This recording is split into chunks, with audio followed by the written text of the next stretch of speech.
രാവിലെ തൊട്ട് രാത്രി വരെ ഇങ്ങനെ നോൺ സ്റ്റോപ്പ് മൊബൈൽ ഫോണിൽ ഇങ്ങനെ സ്ക്രോൾ ചെയ്ത് നിൽക്കുക. ഇത് നമ്മളെ കണ്ണിന് ദോഷകരമായി ബാധിക്കുന്നത് നമുക്കറിയാം. ഇത് നമ്മുടെ ഹൃദയത്തിനും ദോഷകരമായി ബാധിക്കും. ചിലപ്പോൾ ചെറുപ്പക്കാരിലൊക്കെ പെട്ടെന്നുണ്ടാകുന്ന ഹൃദയാഘാതമൊക്കെ ചിലപ്പം കാരണം അമിതമായിട്ട് ഇങ്ങനെ സ്ക്രോൾ ചെയ്തായിരിക്കാൻ സാധ്യതയുണ്ട്. നമുക്കറിയാം മണിക്കൂറുകളോളം നമ്മളിങ്ങനെ കുത്തിയിരുന്ന് കഴിഞ്ഞാൽ അത് നമ്മുടെ ശരീരത്തിൽ രക്തയോട്ടം കുറക്കും എന്നുള്ളതാണ്. ഈ രക്തയോട്ടം കുറഞ്ഞു കഴിഞ്ഞാൽ എന്തായിരിക്കും സംഭവിക്കുക?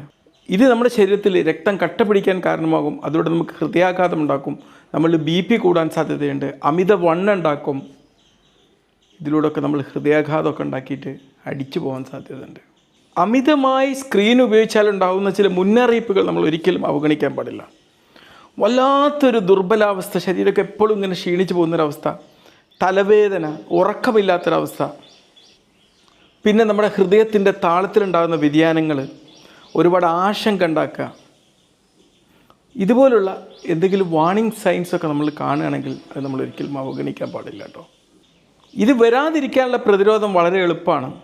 നമ്മൾ അമിതമായിട്ട് ഒരു സ്ക്രീൻ ഉപയോഗിച്ചുകൊണ്ടിരിക്കുകയാണ്, ഒരു 30-40 മിനിറ്റൊക്കെ നമ്മളിങ്ങനെ സ്ക്രീൻ ഉപയോഗിച്ചുകൊണ്ടിരിക്കുകയാണെങ്കിൽ എന്തെങ്കിലും കുറച്ച് സ്ട്രെച്ച് വ്യായാമങ്ങൾ ചെയ്യുക, അല്ലെങ്കിൽ കുറച്ചിങ്ങനെ നടക്കാൻ വേണ്ടി സമയം കണ്ടെത്തുക, ഉറങ്ങുന്നതിന് മുമ്പ് ഒരു കാരണവശാലും സ്ക്രീൻ ഉപയോഗിക്കാതിരിക്കുക തുടങ്ങിയ കാരണങ്ങളൊക്കെ ഒന്ന് ശ്രദ്ധിക്കുക.